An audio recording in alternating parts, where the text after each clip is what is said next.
Hello, and thank you for joining us on this Connected Thinking podcast. I'm joined today by Louise Samuel, who's a partner at Town Legal. We're going to be looking at legislative changes and how really they could be a catalyst for unlocking development and driving forward economic growth in the built environment. So Louise, thank you for joining me this afternoon. Thank you for having me. Why don't you introduce yourself and a little bit about what you do? Oh, thank you. I'm a partner, as you said, at Town Legal. We're a planning law specialist practice, so all of our team purely only do planning law and compulsory purchase. My practice, I was at Linklaters before I joined Town, so my practice is fairly central London focused. Hasn't always been that way. I do energy projects and out of London work as well, but at the moment it's primarily pretty central.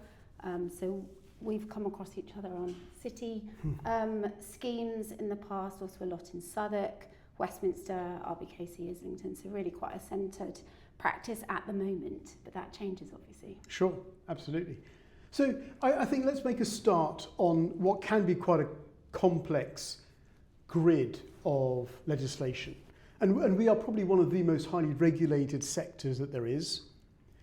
We are also a sector that draws in a lot of investment capital from around the world. Yep. And those two don't necessarily marry up very well. And so what I thought would be really useful is if we can just understand a little bit about perhaps where we are with the Levelling Up and Regeneration Act that's already been in place. Yep. And how that's been deployed and where you see that playing a part as we then move forward to the present day. Absolutely. So, planning reform has been a hot topic pretty much my entire career, frankly, and it continually, because it's political, and planning is something that everybody cares about. And of course, infrastructure projects, housing, the housing crisis at the moment means that this is really on everybody's agenda. But even if we go back only, say, 5 years, we had the white paper in August 2020, trailblazing a completely new planning system. So that was on the back of previous conversation about a broken system. Everything needed to be changed and sped up. There was a lot of looking outward at, as you said, what are international investors used to seeing in their jurisdictions? Why are we so different?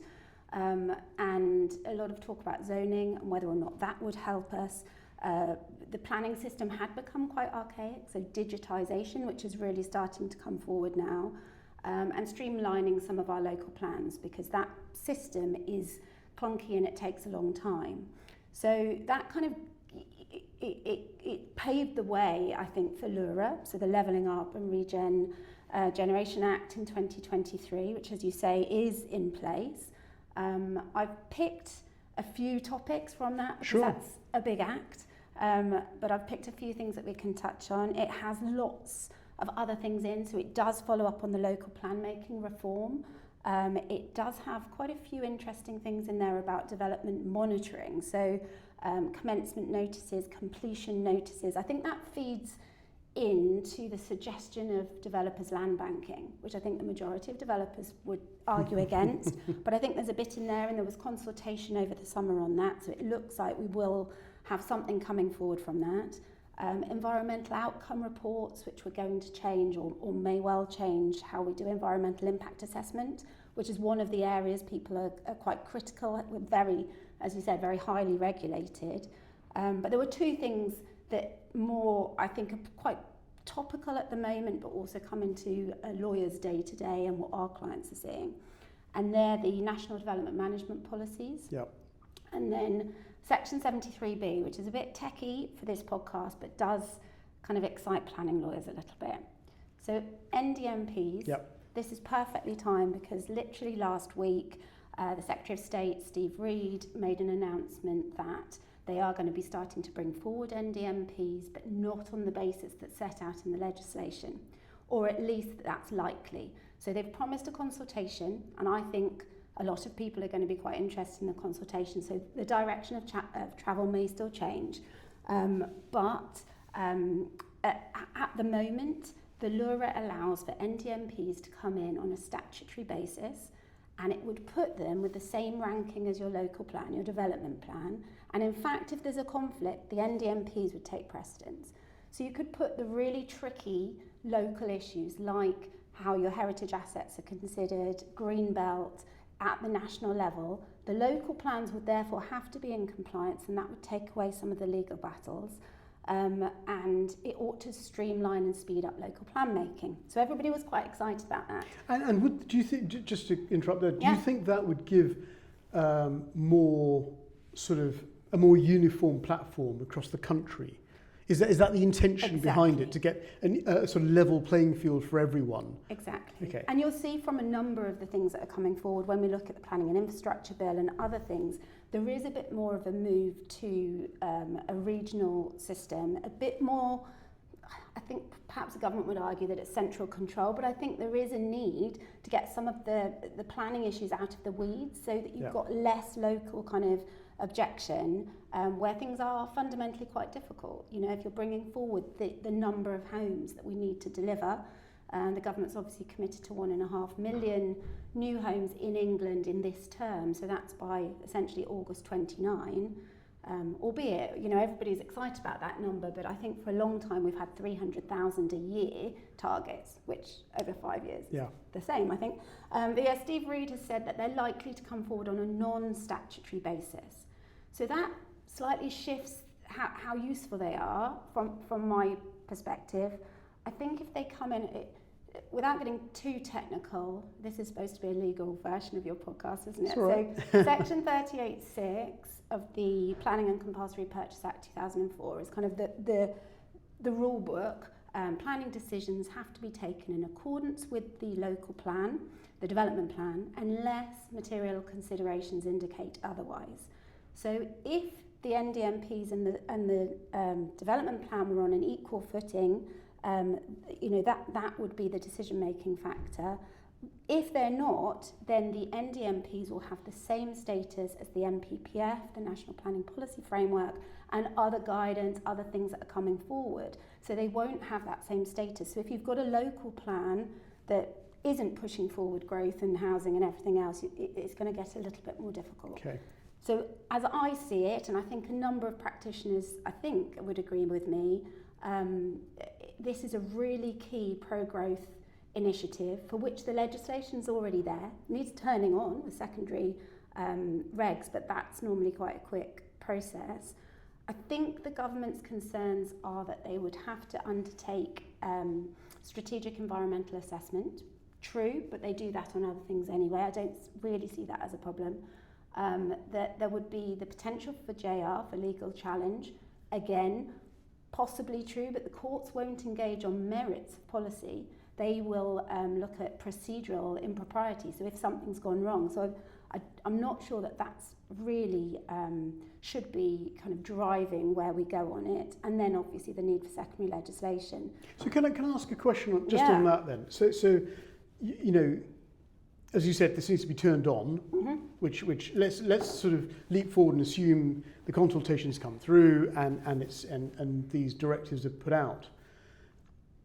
But you know, even in London, you have such a variety of geographies and needs and landscapes that to compare sort of, you know, the edge of the M25 to the central activity zone and expect some sort of uniform platform for delivery of solutions, even on an environmental level, would be quite difficult, wouldn't it?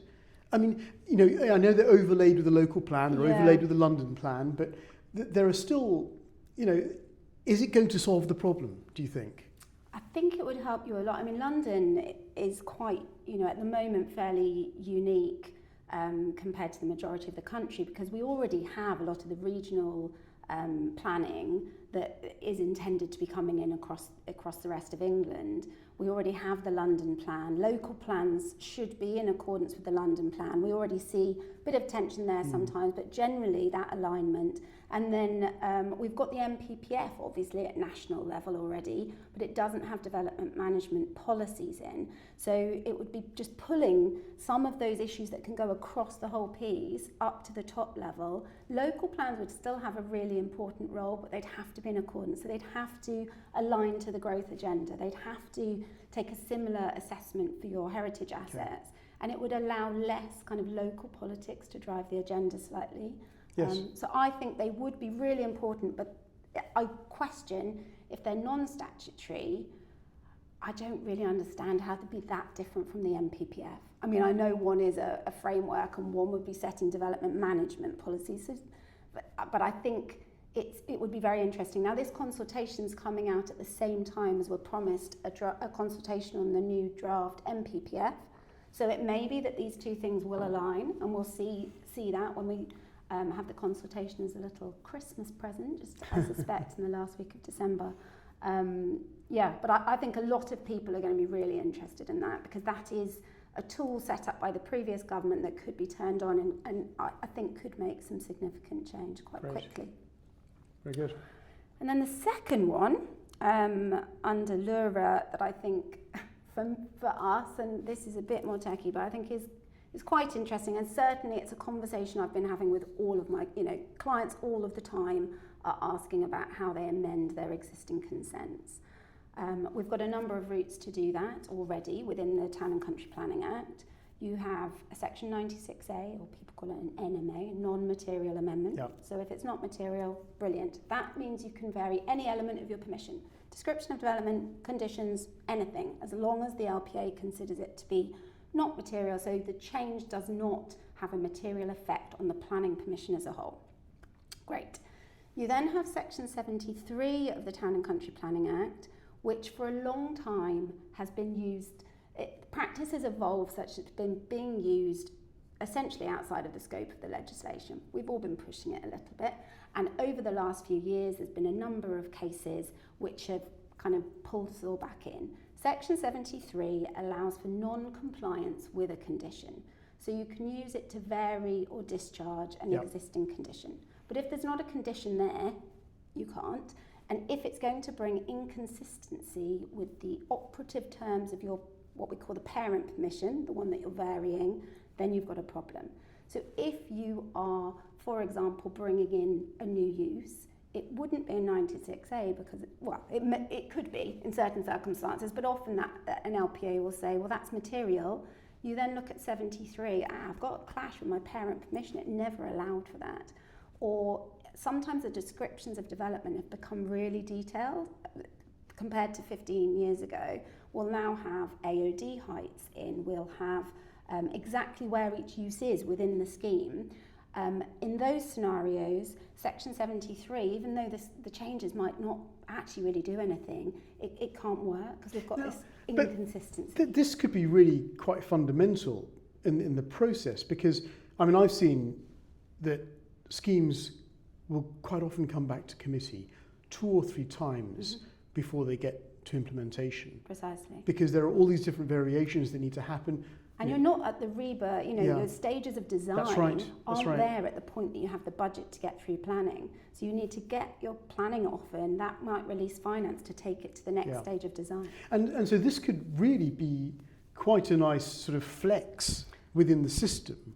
Yeah, if it's used properly and correctly. Yeah. Precisely. So you've got this kind of constraint of what you can do. The way that we're managing that at the moment is that we might put in a 96A application, vary a description of development. Let's say, for example, this doesn't happen in the city actually because they're quite adept. They'll go out to consultation with a more detailed description than actually ends up on your permission, which is quite clever. But in many places, we'll go in with a 96A, let's say we're stripping out the height references. We say to the LPA, you don't need to lose any control. We'll add a condition onto the permission that gives you that control. So it will say, building A can only be X meters AOD high. And that gives us a condition for which Section 73 can be used to vary. So there are ways that we're managing our existing system. But this will change the way planning planning reports look quite dramatically if things are put into condition rather than within the main body of the planning consent. It wouldn't make any difference because your planning permission is obviously you have to build that in accordance with your drawings. Your drawings have all of your height, etc. But what the LURA is doing or proposes a new Section 73B, which gives us a bit of flexibility between those two things. So it essentially allows for a more like a 96A approach where you can vary anything as long as the change is not substantially different. So it's a broader extent than what we currently have. You don't have to worry about that consistency piece. It gives a bit more flex. So it's a bit techie. Because we've come up with ways of, to manage our existing system, some people might say this isn't going to, move the dial significantly. I do think it would be helpful. We still have a lot of schemes, and there's also schemes where, again, over the last few years, case law's evolved, and where you've got drop-in applications, so you've got overlap of two permissions, so a smaller consent often across something that's already consented. That's causing quite a lot of issues with funders and finance arrangements, and this again could help us a little bit within that. A bit of a quagmire, to be honest. Brilliant. What's known as Hillside. So that's let's move on to let's move on to now where we're at. I mean, the planning infrastructure bill is what's on everyone's mind. It's gone through its third hearing at the House of Lords just last week. I understand you were telling me earlier. So let's just talk a little bit about that and the potential within that bill, and where you think, if there are some really important bits that you want to highlight within that.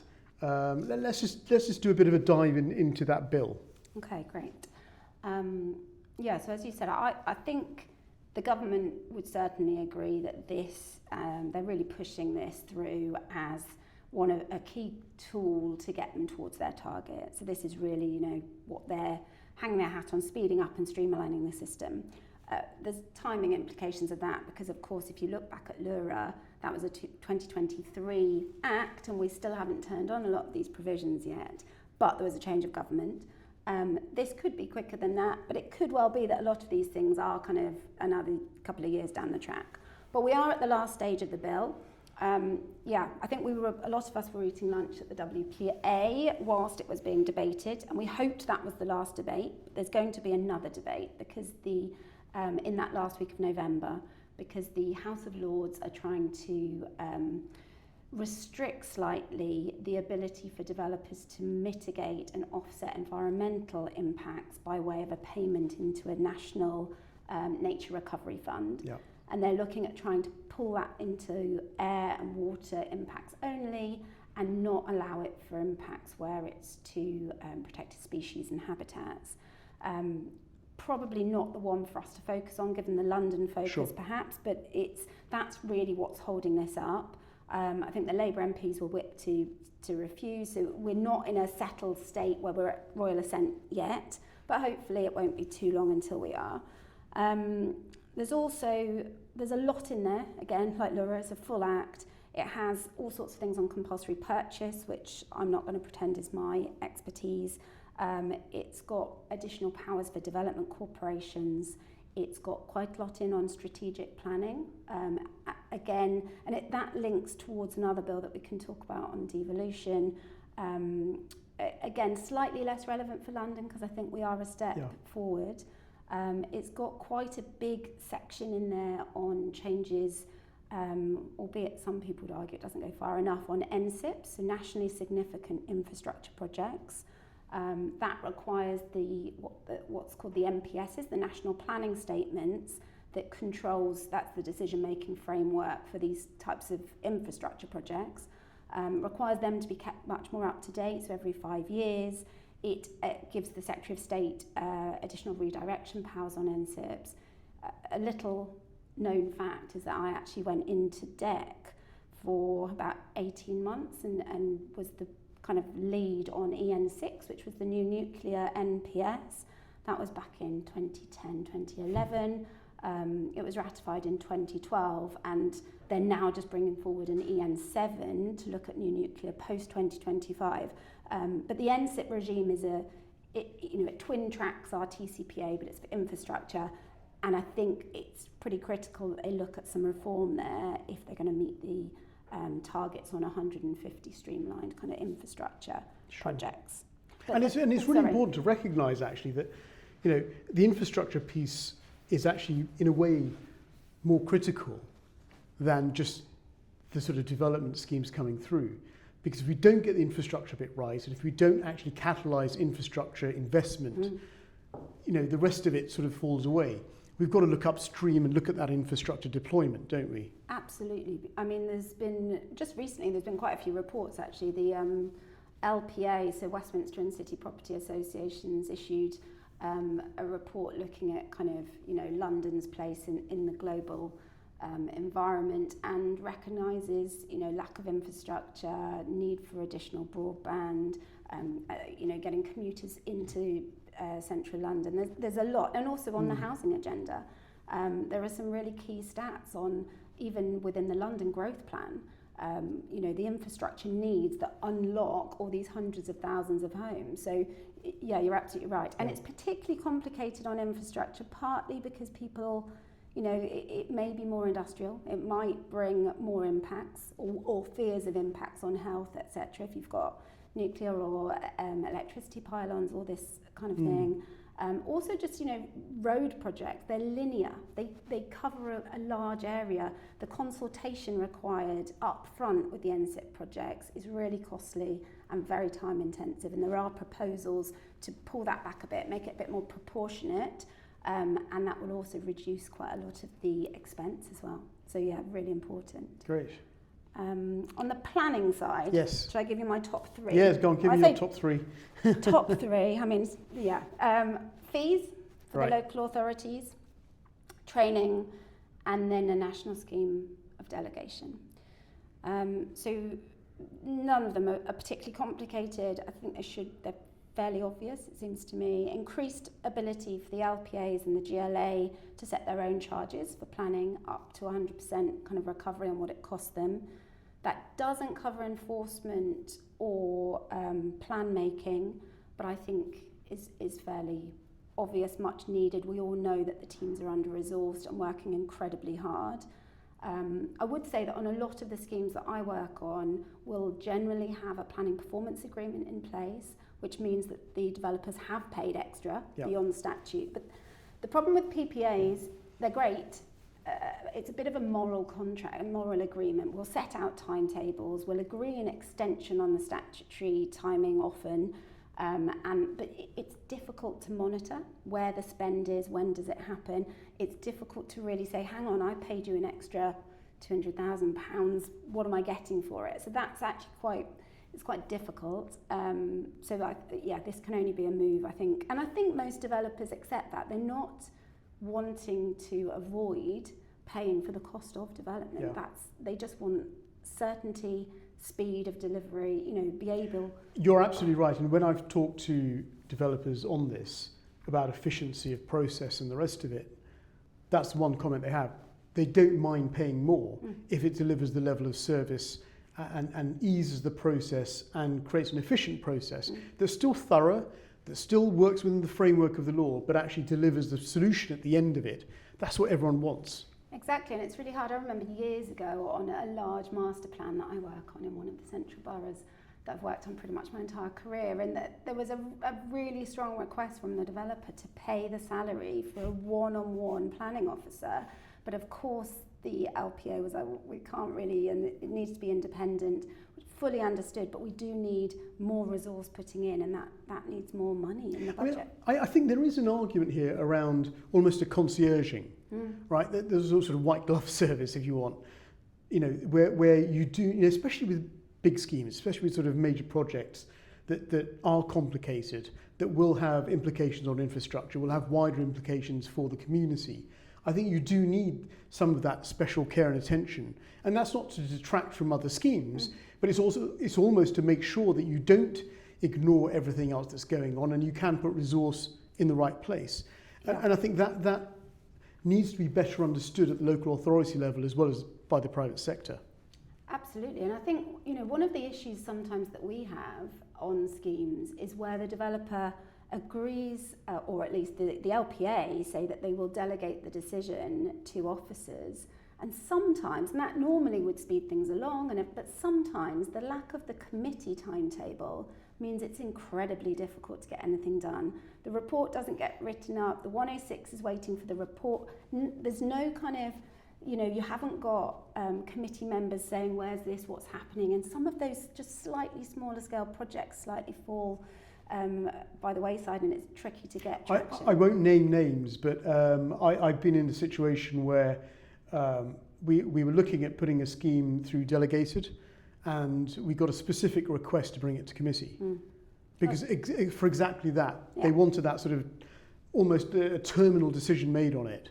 And everything was fine, and it could have gone through delegation, and we sort of, after a bit of review, realised actually, yes, there was a public interest here, and it's worth bringing it forward. Yeah. But I agree with you. Sometimes that committee process can help define that sort of deadline by which to complete it. Yeah. And the political input, because if the benefits that some of the schemes are bringing forward, people want to see. The planning gets a bad rap for always being about harm and impacts, but actually these schemes bring incredible growth and benefits to a local authority, and lots of the members really do want these things to happen. Yeah. So sometimes it's a double-edged sword at the moment, but I think on resourcing, it's not going to fix everything. Of course it won't. At the moment, once you're in a world of a Section 106, the developers do pay pound for pound hourly rates, either the internal legal team or they'll outsource and go external.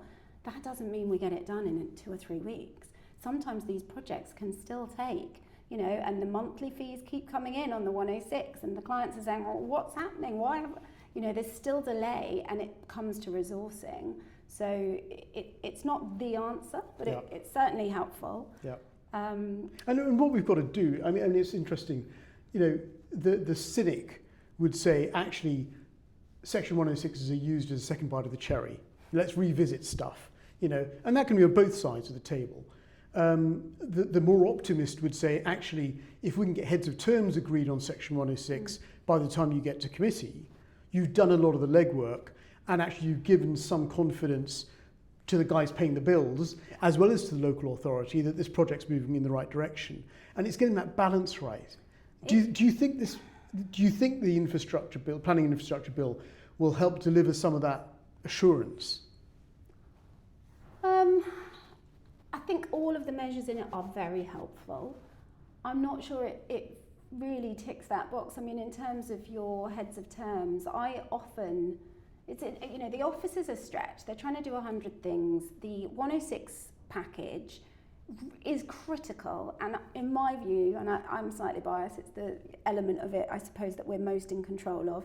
It needs to be much earlier, it needs to be explored much more early on, because the problem is once they're writing up the report, by then deadline is looming. It's got to go public on this date, and if there are things in there, and sometimes it is a bit political, if there are things in there that they think maybe the members will want to see or won't want to see, then the level of detail slightly changes. Ideally, and from a legal perspective, there is a need for the for the members or the decision maker to have really weighed up in the planning balance the harms and the benefits of every scheme. If they don't have the information really on the benefits, it just says highway improvements or affordable workspace. Well, how much affordable workspace? What's the discount to market rent? What's the term? Is it 10 years? Is it lifetime provision? These are very different things which could turn the dial. And I'm constantly amazed when I'm saying to clients, they need to see numbers. I want members to say, wow, look at the public benefits package that comes with this scheme. Then when we've got, we're in the backdrop of an LVMF view or a heritage asset and we're balancing off harm, there's a really clearly articulated pack of benefits for which they can do that analysis. And I think sometimes there's a real nervousness, rightly, because the minute that we say later and try and negotiate something in, a cascade mechanic on use of a community area or whatever it is, we'll get the threat that if you make any changes from the heads, it's going back to committee. So there is a balance, but the more open and the more, and really good officers are really aware of this, but it's quite amazing even within incredibly good central London boroughs that are relatively well resourced compared to other areas. The difference in that level of detail in committee reports is really phenomenal. And often when we'll be marking them up, we will say to our clients ahead of time, these are the issues that we're a bit worried about. Are we all happy that you've got answers? If one of the members asks you the question, do you have the answer on what actually the affordable workspace offer is? Because even if you're not going to put it in here and the officers don't know it, we need to be sure that there's an answer, that if somebody comes to us on the day. Now that's a brilliant segue into the next point, which is around member training. Yeah. And that can vary dramatically, can't it? So you think this bill will start to give some sort of standards and some sort of governance over member training? I mean, it certainly intends to. I haven't seen that much detail on exactly how that would work, who would give the training, what would the scope. I mean, planning law is technical and it is at some levels incredibly complicated. You know, where do you draw the line? What do members need to know? What can they just leave to their legal team? And I will say, look, I've chaired the largest planning committee in the country, 35 members. And I will just say anecdotally that members who are from a planning background or have industry experience don't necessarily make better decisions than lay people like me or people who don't come from the industry firsthand. And so you've got to get that balance right of saying actually you need to be trained and well informed enough to make the decision, but you don't necessarily need that professional perspective on it. Is that about right? Absolutely right. And I think it's slightly funny sometimes. I've been at committee where it becomes very apparent that in the last week or two there's been some member training. So they're really hot. Suddenly carbon and targets and they had training 2 weeks ago and it's suddenly they're asking all these things, but it also can lead to a level of essentially fear because they've been told a lot about challenge, JR risk, you've got to close this down, you've got to have done all these things, otherwise your decision will be challenged. And I think sometimes that can be a worry to a member who, as you said, I think lay members can be brilliant at asking the questions. To my mind, and I don't know if this is a bit controversial, but I sometimes find I have to sit on my hands because you just want to stand up and explain, actually this is the basis. You're okay to make this decision. This is, and the legal officer or the representative in the room sometimes is an engaged member of the planning team. They know the members and it works brilliantly well. Sometimes they might have been pulled in as a junior from the bar. They wouldn't be able to necessarily answer the questions on a Section 106 cascade mechanic. It's not what they do. That's not. And I do think the lawyers sometimes could be a bit more vocal. It's rare you hear them say, guys, you're straying off pitch. This is what, you're now outside of the boundary of what you can do. And that very much varies. Some of the committees and the chairs do draw on the lawyers. I mean, I've seen that happen at the city quite a lot. There are questions raised on public sector equality duty and all sorts of things. But there are a number of times where you just wish you could stand up and help everybody out. So yeah, some training I think is great. Comes with lots of questions as to how it would work. Yeah. Also, potentially, what happens if you don't make quorum because not everyone's got this certificate, or how often does it have to get refreshed? So, and also I think it suggests that there isn't training, and we know that there is, but I suspect that's very dependent on the borough. Sure. That'd be good to see coming through. And actually that brings us to the next point, which is very much about the role members play in that decision-making process. Because, we've heard a lot about the scheme of delegation. Yeah. I think it's hot on every member's mind that there is going to be a change. There's probably going to be more onus on the planning directors and the chairs than there is on individual members forming a panel. Just walk us through the logic of that and where you see this sort of coming out at the other end. And I think, again, this is one to bear in mind that at the moment every LPA has its own constitution and it's all differently done. And even within our central London boroughs, it is different, and you have to go back and check and how many objections can pull it in. Can an individual member just call it into committee? It varies really widely. So the consultation was done recognising that sometimes having objector-led thresholds, so if you're over 10 objectors, it goes to committee, can actually encourage tactical objection, which obviously isn't ideal if you're in a pro-growth agenda. There's also questions really on whether London should have its own higher thresholds. What does compliance with the development plan mean? So if you were going to say, if a scheme is in compliance, it stays delegated to officers to make the decision. If it's not, it goes to committee. That's very subjective. And there will always be, the development plan has so many policies in, there's always a bit of push and pull. So you might, hugely overperform on certain things. There's always a balance in planning. So what the proposal, there was a consultation in the summer, it proposed what they were calling Tier A and Tier B. Tier A would go straight to, it would always be delegated. So things like reserve matters, approval of conditions, BNG, so biodiversity net gain plans, lawful development certificates, small minor development, so up to 9 houses, but above that would tip. And Tier B, as you said, was one where the assumption would be delegation unless the chair of the planning committee and the head of planning agree that certain gateways are passed, which is about significant planning issues or significant economic, social issues, which means that it should come to committee. And again, this will really vary. The number of small schemes out there is so much higher than I would ever see, because of course they don't have lawyers reviewing everything, and so we see a lot of the more complex, really significant, difficult projects. I can't see a change in terms of how much of my work is delegated, I hope, because I would like to continue acting on those big, complicated schemes. Sure. Brilliant. Okay, let's move on to housing. I think this is something that, again, it's on the national agenda. It really does need to be sorted out and unlocked somehow or other. Yeah.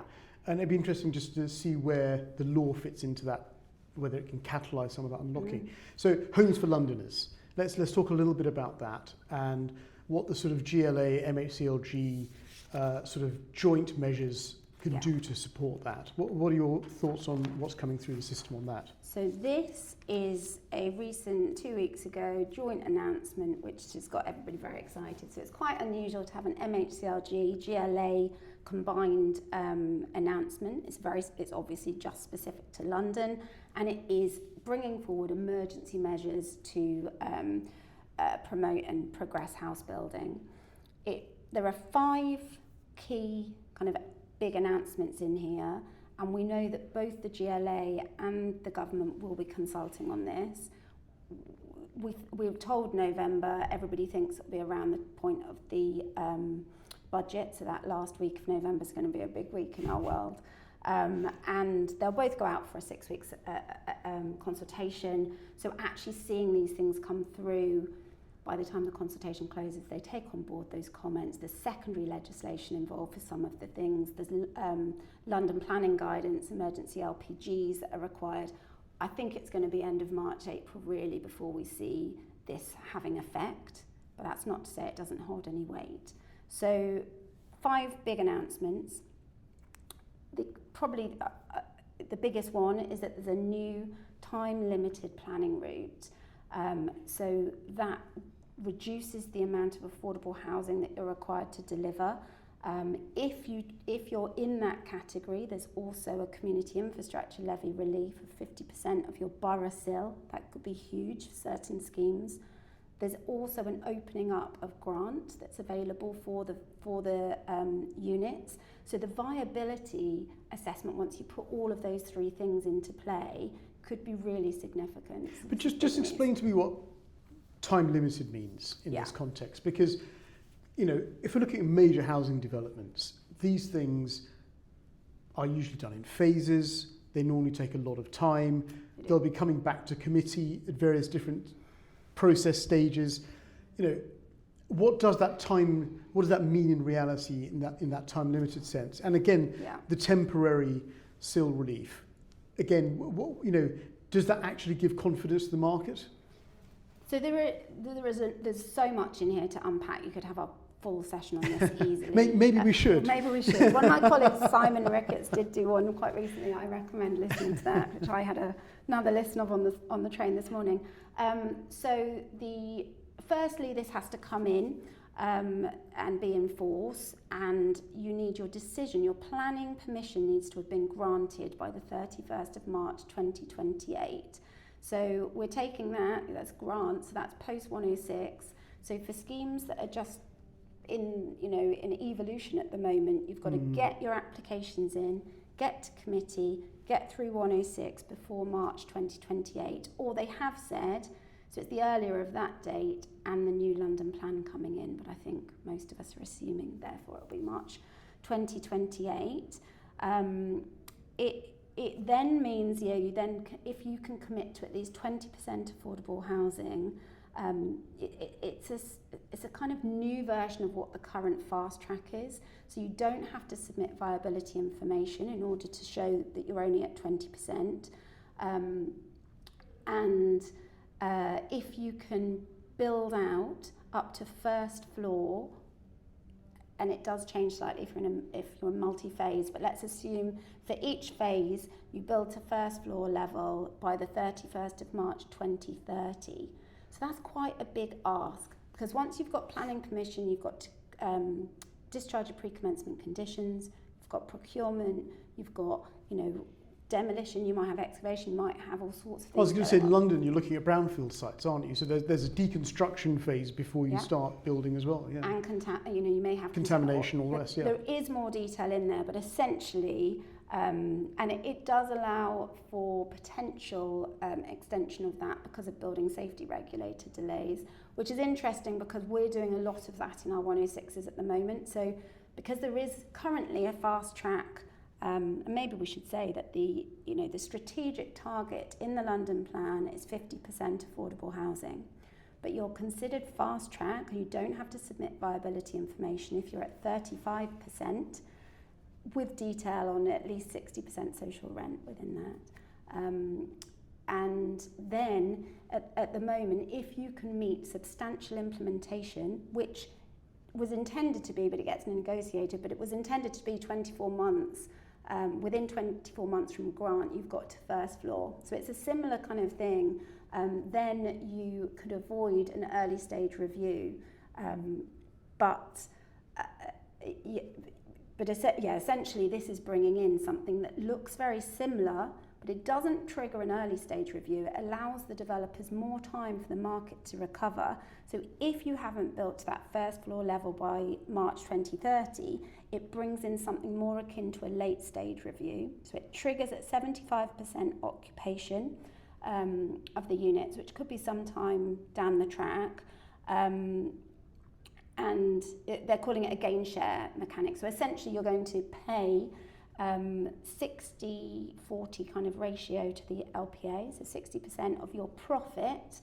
So it's kind of looking at what people would call super profits. You're allowed to take out your developer profit between 50 and 20%. That would be agreed. Anything above that, if the market's recovered, if sales are higher than you would have thought, then there is a payback into the local authority. So it's similar to what we have now in a way, but with much reduced numbers. The numbers vary. If you're on public land, it's different again. So sure. You're looking at a 35% requirement instead of what would be 50% at the moment. And there's also additional things on industry. I think we should say this is residential only. It doesn't apply to student accommodation. And interestingly, it doesn't apply to co-living at the moment. Now, this is subject to consultation. I am sure that the co-living providers will be making some noise about that. It does apply to build to rent, but not co-living. So there is so much in there. The announcement also brings in new mayoral powers on call-in. It brings in a City Hall developer investment fund, and then also, importantly, the SIL relief as well. But look, I think this is really positive. I mean, the fact that there is a joint central government and local government action happening that seems to be on the same page to get delivery of housing. This is a fundamental mind shift from where we've been in the past, where it's been left to the private sector wholeheartedly to deliver, and you've just got to comply with policies that may be untenable. And so at least this is a sort of shift towards reality, which hopefully will lead to some delivery. Well, exactly, and I think it shows a really strong message. Now, the mayor is not losing out on mayoral seal in this announcement. Boroughs will lose 50% of what we understood to be essential infrastructure delivery. There has been some criticism that some of the boroughs apparently are sitting on big pots of money and it's just not getting spent. I think a lot of them would say that there are plans in place, you need to accumulate a certain amount before it gets spent, but there's all sorts of conversation on that. The SIL relief has different dates again, so you have to have commenced before the 31st of December 2028, which makes it more difficult for existing schemes to really benefit. But it's the old argument, isn't it, that actually 50% of something is better than 50% of nothing. Well, precisely. And I think this is where we've got to get our head around the fact that things like SIL, things like Section 106 are not just an endless pot of money. Precisely. They have a finite value, and it's reliant completely on development coming through. Yeah. So the viability of these projects is more fundamental in a way to get right. And remember that the SIL is mandatory. That's essentially a tax and it's fixed. So that sets what else is left. And then you're trying to demonstrate your public benefits. The thing that really, and meet development plan policy, the piece where there is a viability adjustment, albeit at the moment you'd have to put in full financial viability information, but it's your affordable housing. So the piece that's being squeezed is continually the affordable housing, which isn't helping when we're in a housing crisis. So I think this is really critical to that. I think it's giving developers a really strong message that the government does understand. Some of the stats, I actually looked at, everybody's talking about the Molior report that came out in October, and we've got, they expect fewer than 5,000 private construction starts across the whole of 2025. Less than 6,000 sales of homes in the first 3 quarters. This really is a problem, and I think they predicted that London would meet 6% of the house building targets across 2 years, that's 27 and 28. So that's leaving an awful lot, isn't it, for 2029? So, I think that the scale of the problem, I think LPAs are going to find this quite tricky, because their SIL is potentially being slashed if you meet the timings and the eligibility criteria. The amount of affordable housing that they're able to show to their other kind of residents that they're bringing forward in some potentially controversial developments, they still have a duty to do this planning balance. So they've got to have sufficient benefits coming forward from the schemes in order to outweigh if there was daylight sunlight impacts or whatever else it is. So as a whole, it's going to be really interesting, the amount of weight that's given to this in this process now. And we are seeing, as with any change, it's brilliant, also brings a bit of uncertainty. And, what are investors thinking? Are they now saying, hold fire, let's wait and see what happens? Because what I don't want to do is crystallise something now, only to pay the lawyers to go back in to renegotiate in not very long. So I think there will be a bit of a bit of concern. We're also hearing a lot of concern about the budget, what's going to happen in there. And I think to your opening comments about the kind of global investment market, London remains really, really, I think we're, the first in terms of the amount of international investment that comes in.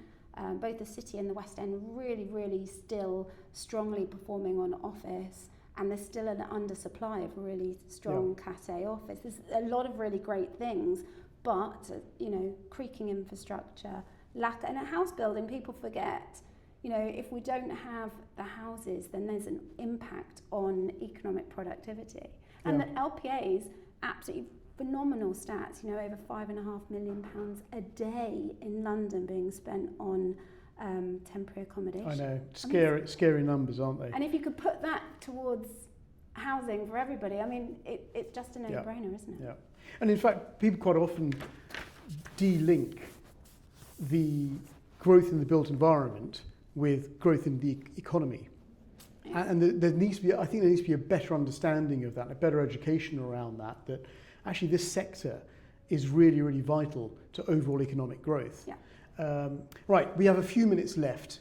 Why don't you talk us through just some of the things that are coming through the pipeline in the future?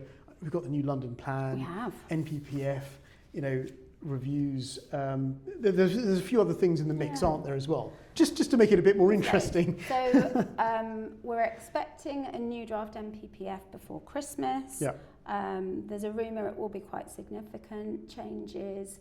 I wonder whether some of that is because of the NDMPs coming along. So, seeing that as a package will be really interesting. The current draft of the NPPF is only a year old, so it was a Christmas present last year and then updated in February, but it had some quite big changes in. Green belt, grey belt development coming forward on previously developed land, and also importantly, there was a paragraph 125C which brought in a presumption in favour of development on brownfield land, and that's been pretty useful, and apparently there'll be a further strengthening of that. So that's interesting. New London plan, we're promised, so consultation should be in summer next year with adoption 2027 is currently what they're saying, but I think everybody assumes that might slip a little bit. It will obviously increase the target, so London needs to bring forward 88,000 homes each year instead of the current target of 52,000, and they're not being met already, so that's quite an ask. The idea is to streamline it. There was quite a bit of pushback about the amount of directional policy in there that was perhaps should have been left to local level. And in fact, one of the other things in the Homes for Londoners is less kind of design, or bringing in more design flexibility. So things on parking, the quantum of cycle parking within schemes. And I think the city's been really alive. Gwyn has certainly talked a lot about that. And there is a bit more flexibility on that. Because otherwise we've got these schemes putting aside, huge areas of their basements, or having to dig down, which in a carbon kind of balance isn't necessarily always the right thing to do. Yeah. Also dual aspect units and the number of units around a core. So there's going to be emergency London plan guidance coming forward to bring in a bit more flex, and that will also obviously come into the London plan in due course. I think they're going to be looking at tall building heights, what constitutes a tall building in London, and also bringing in a green belt review, which some people will be really, really excited about, because that's pretty new. Good.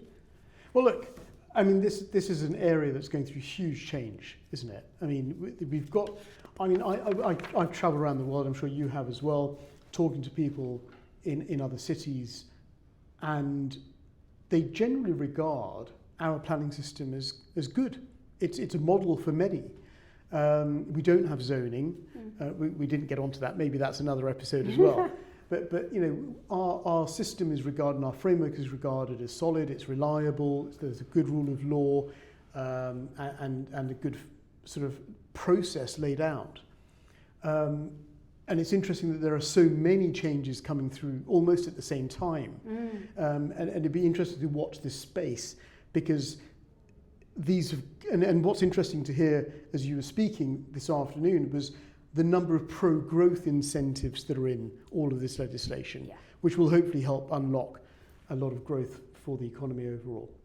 Louise, thank you so much for joining me this afternoon. Thank you. It's been enjoyable and educational, which is always a good combination to have. So thank you very much for tuning in to this episode of Connected Thinking in association with the NLA. Thank you.